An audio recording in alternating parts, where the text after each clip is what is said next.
Hello friends, in this video let me introduce you all to a new device called the DG scope, which is basically a fiber optic illuminated micro camera that can be connected to your laptop, tablet or even your mobile phone. This can be attached to the handle provided by the manufacturer, or it can also be clipped on to your endomotor.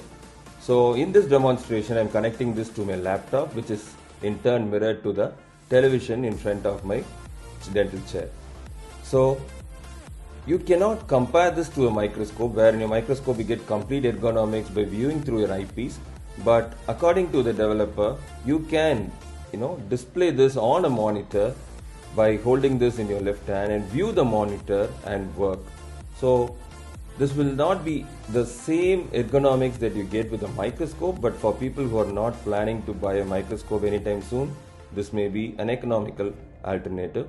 And these are the kind of images that I achieved when I used it, and it's basically a 1 megapixel camera which also provides a little bit of magnification. And the developer of this device, you can see him working in ergonomic posture, just looking at the monitor and working, and these are some of the documentation that he has done. I hope this video might be useful to you, and if you're interested in this product you can contact the details provided here. See you all soon.